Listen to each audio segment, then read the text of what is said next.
Hello and welcome to Brave Sportscast. I'm your host, Claude. And I'm Diego. Today our stories range from not being able to eat to the Marines to even talking about the cow in the courtyard.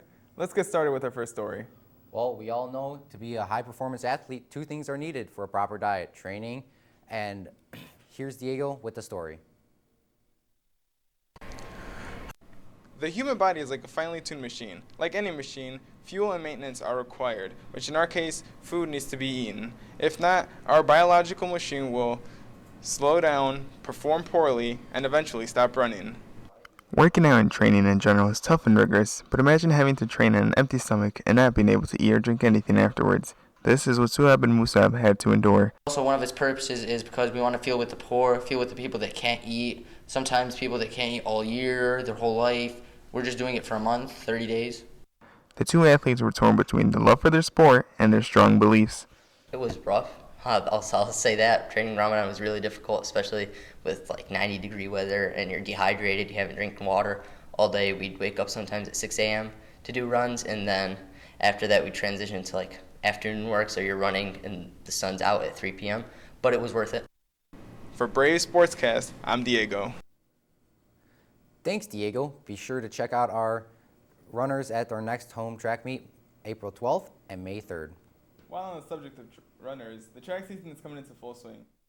They're training to improve times with postseason in mind. One distance runner has a different goal in mind. Here's Max with more on the story.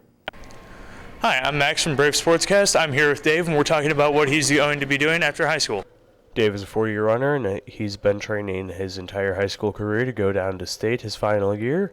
Like other runners on the track team, Dave has been training to go downstate.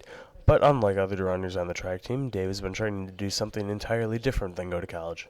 I chose the Marine Corps because having the title United States Marine is possibly the hardest challenge you can possibly take.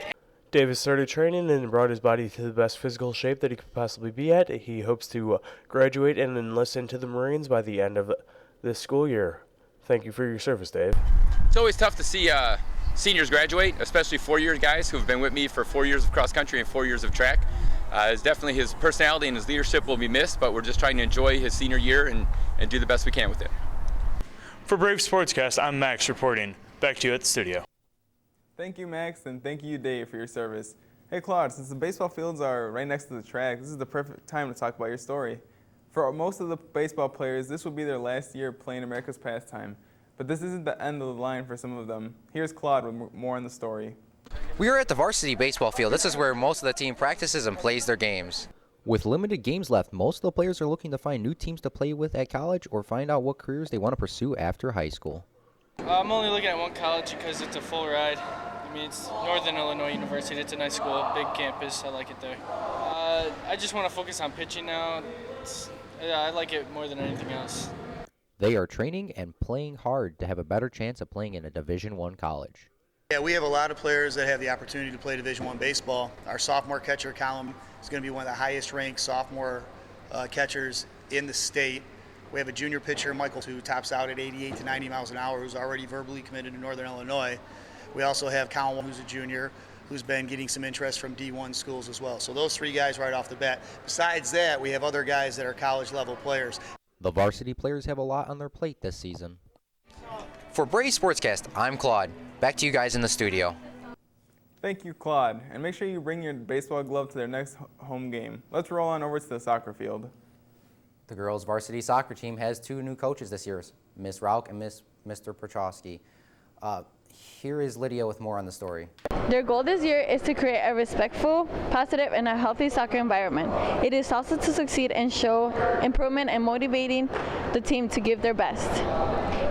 The girls' soccer will show their best, try their best, and demonstrate effort at all times. We talked to the players for more information. I'm motivated with soccer to play with my teammates, and I want to know how I can encourage everyone, how to show everyone how to be a leader. Before a game, I always just put my headphones in and basically block out the whole world. For Brave Sportcast, I'm Lydia reporting. Back to you guys in the studio. Thank you, Lydia, and good luck next year, girls. Well, that's all the time we have for this month. Make sure you check us out on our website at www.bdtv228.net and subscribe to our YouTube channel. You can also like us at on our Facebook page by looking up Bremen District Television. For Diego, I'm Claude, and stay tuned for our next Sportscast.